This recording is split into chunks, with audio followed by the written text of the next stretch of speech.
Well, we're definitely going to be trying hard. We're trying out a new tyre for Dunlop. We're also leading the Chorus Championship at the moment. Hot on our heels we have John Gillies and Stevie Murphy is a new contender, so we will definitely be trying hard. It's Limerick Motor Club that's running the rally. It's Anthony's home rally, and we'll be fighting.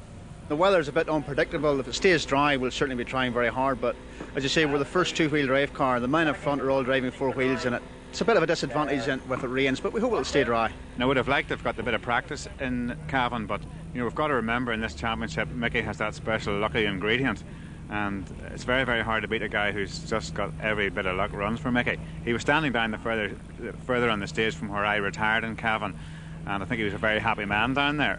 From what I remember, the car seemed to be very, very much better than the Sapphire, and I feel positive and comfortable with going on it, and everything's an improvement, so I'm very positive. Mickey Farrell from RD County Louth with Limerick's Anthony Nestor as co-driver in the Subaru Legacy started favourites in this Limerick Motor Club event. Belfast's John Gillies was challenging in his new Escort Cosworth. Next in line was Stephen Murphy from Carlow with the Statoil Escort, always a challenger. Local driver Ken Lyons was showing good form in the Sierra. Ed Sinan was another quick local in the big-engined Escort. Bantry's Dennis Cronin was another top contender with his Ascona. By stage 2, Farrell was seconds in arrears to Stephen Murphy. A wrong tyre choice was to blame. The Belfast dentist John Gillies was happy to let the rest set their own pace. Rally sport has too many casualties to be too brave. Stephen Murphy was the pace setter. He won in Carlow, his local event, and was determined to score another big win.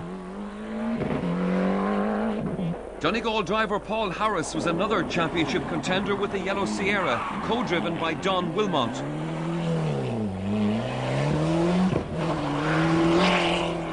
Former rugby player Ken Lyons was one of the few contenders in Class 8 with the Sierra. And Dennis Cronin, hampered by an early misfire and despite the cost of a new engine, had his car up for sale. Talk about travelling billboards. Tom Holton was another trying hard from the start with his Sierra, although he was later to retire with a blown engine. Louth's Damien Keenan with his Metro 6R4 had to cope with a malfunctioning clutch for most of the day. David Armstrong was slotted in the top 10 with the Blue Gas Sierra.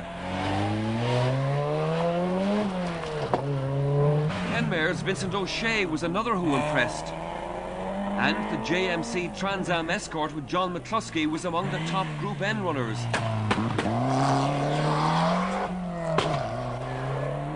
Even down the field, the action was fast and furious.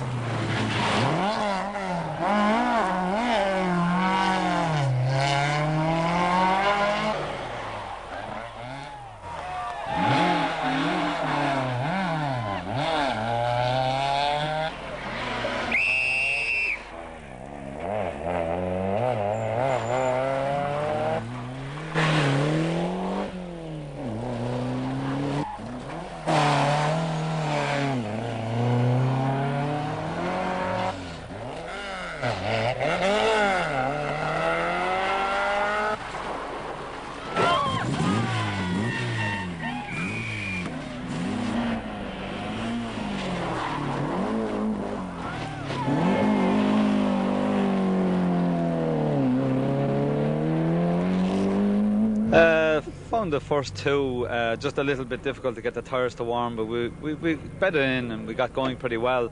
On the third stage then it started to rain, so we had to change to cut slicks, and we gained another 5 seconds over Michael, so we're, as you say, 11 seconds ahead. We're quite happy. Familiarity, I suppose, after the lads doing the same stages last year would be a help to them, so please God this time around now we go a little better. After the opening stages, the Farrell-Nestor combination got to work on that 11-second gap. Car's going well, we've no problems. Just a bit slow in the first one. We had actually a wrong tyre choice on the first two, but we're happy enough now. We're only 11 down on Stephen. With 6 stages still to run, John Gilleese was happy to up the pace a little. With Mike Gibson as co-driver, Gilleese was lying second in the Chorus National Stages Championship to Farrell and Nestor.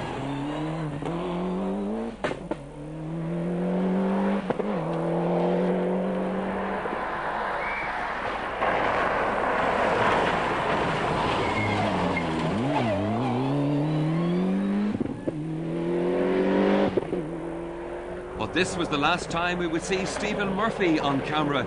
He was later to roll that lovely Statoil Escort and damage it. Donegal's Paul Harris was now third behind Farrell and Gilleese, and also third in the RIAC Championship.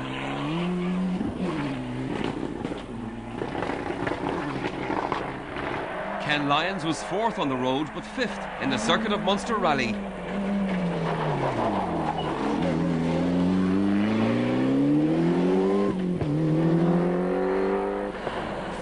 With the misfire cured and the car still for sale, was Dennis Cronin.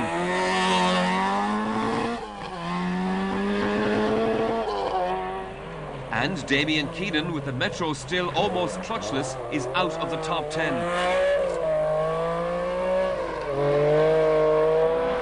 Mickey McCardle and Ray Duffy were well on the pace and 9th overall as the day wore on.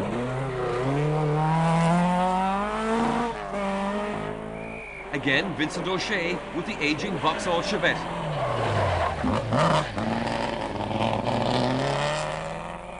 John McCluskey, recovering from a crash in Carlow, was still running second in Group N to the Mayo pairing of Martin Withers and Nicky Bracken.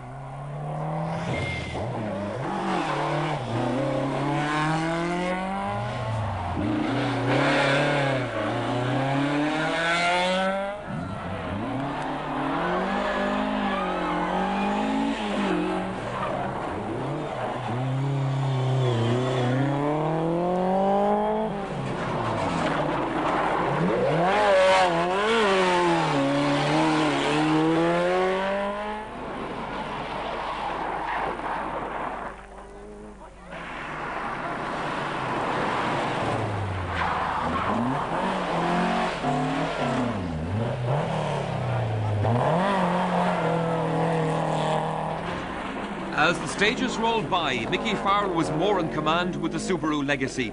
A win in Munster would consolidate his championship lead. He would not be competing in the next round, the Ravens Rock.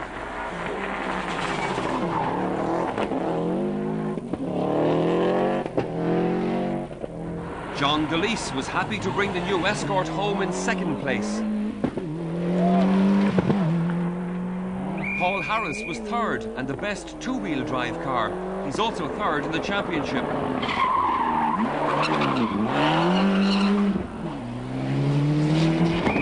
Dennis Cronin was fourth in what could be his last event with the Ascona. He plans to buy a G3 Escort. Ken Lyons was fifth and Anthony O'Halloran brought his Escort home sixth.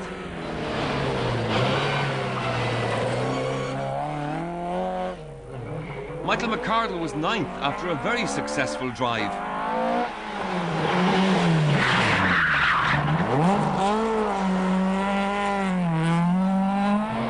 And despite losing time over the first loop with the wrong tyre choice, David Armstrong was seventh.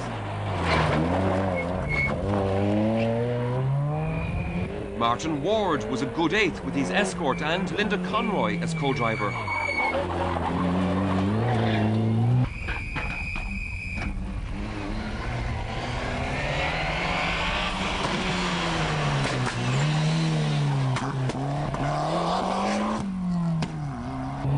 Martin Withers drove brilliantly to win the Group N class with his Escort. But Cork's Conor Kavanagh had less luck. His car cried enough with a few stages to go.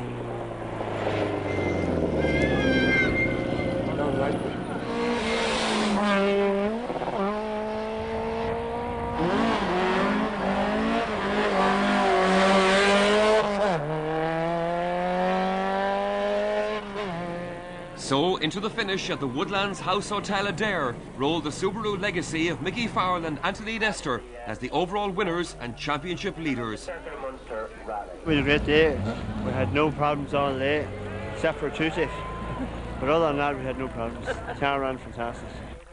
As I said this morning, it was Anthony's home rally, and we're both members of Limerick Motor Club, so for us it was a personal, we were happy to win it.